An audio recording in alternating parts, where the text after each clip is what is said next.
Hyundai is saying that they aren't going to react at all to Tesla's price cuts in Europe.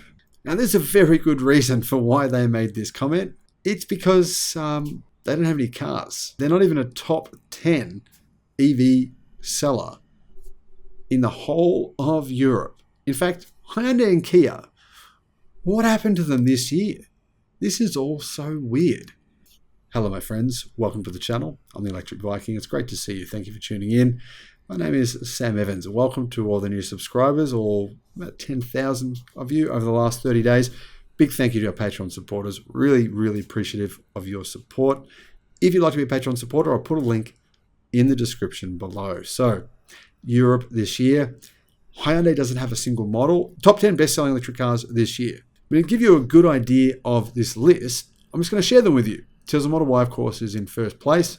The Model 3 is in second place, followed by the ID3, the ID4, the Volvo XC40, the Audi Q4 e-tron, the Dacia Spring, the Fiat 500 Electric, the Peugeot E208, the MG4. So basically, China has an entrant here, but Korea don't. South Korea don't. There's no Kia, there's no Hyundai. If we look at the top automotive groups, Tesla is in first, followed by Volkswagen, Mercedes-Benz, BMW, and Volvo. And then Stellantis and Geely, they're both in front, of course, of Hyundai and Kia as well. So the car market in Europe is pretty damn important to Hyundai. Clearly, I think the reason here for their reticence to discount their EVs is either they're making too much of a loss on them if they do so, or they're already making a loss on them, but they're just going to increase their losses, or they just don't have any more cars to sell. And this would seem to be the case considering the group's EV sales, or at least Kia's EV sales, in the US this year, which continue to go down. Now, you would think that if that's happening, Kia would just say, well, Hyundai and Kia would just say, well, let's send some more EVs to Europe. We'll get some more sales over there. But they're not doing that either. So how many EVs are they actually making?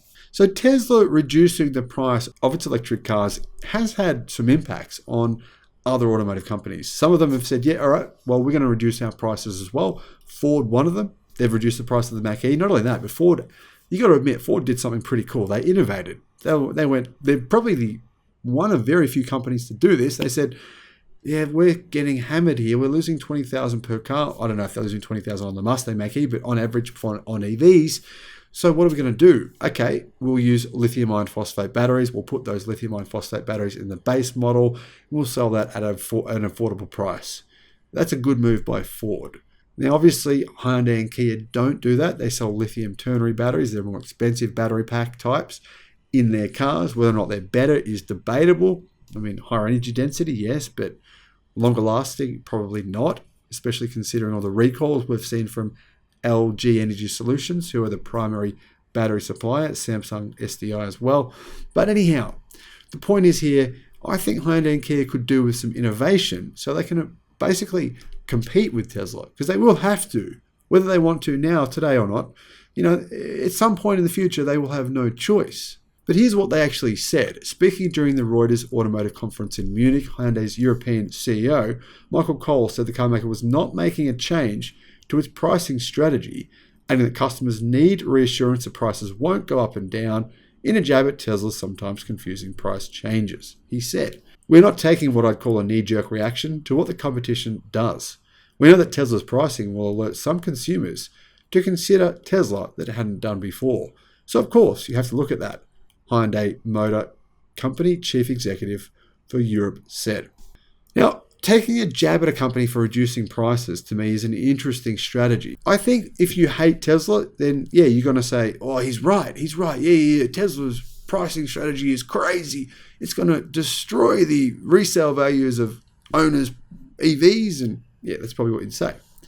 The reality here is, though, that if you're buying a car, if you're interested in buying an electric car, and you're actually the people here who he wants to get to come and buy his vehicles, you're going to say, well, what's the price of your electric car, Mr. Hyundai or Mr. Kia? And he's going to say, well, it's this. And they're going to say, well, it's a lot more than Tesla. And Hyundai's going to say, well, we don't want to hurt resale value of our previous customers. And then this new customer will say, well, okay, well, thanks, but I'm not going to become one of your customers. Is that relevant? Of course, surely that's relevant. I think it is anyhow. And I think the other thing worth considering here is what we want to happen is we want mass EV adoption. We want everyone to buy EVs. And the truth is in Europe, if what? What are we seeing right now, right? If around 20% of car sales are electric, we want it to be 100%. How do we get to 100%? We've got to follow in Tesla's footsteps. We have no choice. EVs have to be more affordable, right? We have to make them more compelling. They are becoming that way. But if Hyundai says, no, we don't want to reduce our prices, and then other automakers say the same thing, Stellantis, for example, then that won't happen. Well, do they want it to happen? Probably not.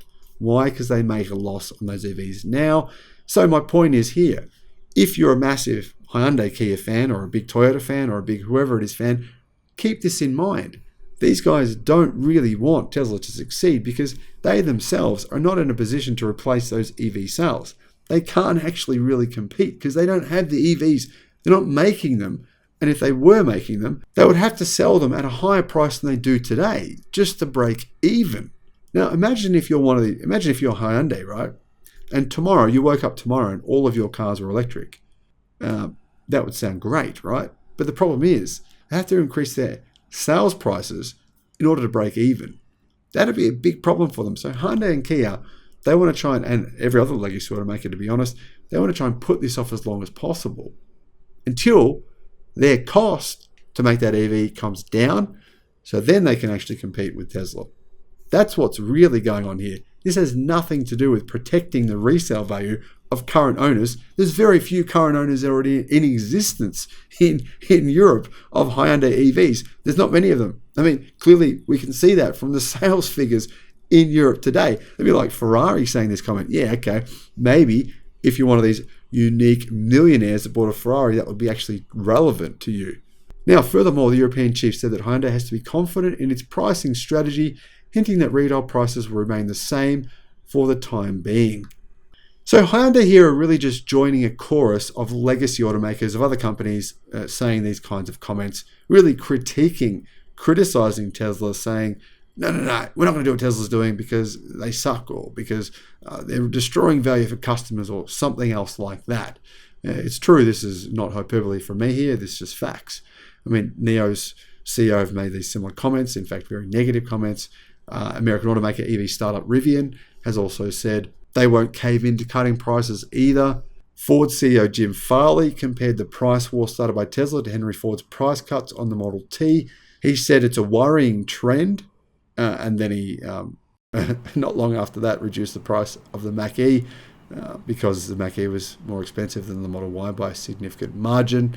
And yeah, I mean, there's been various automakers, GM have made comments as well.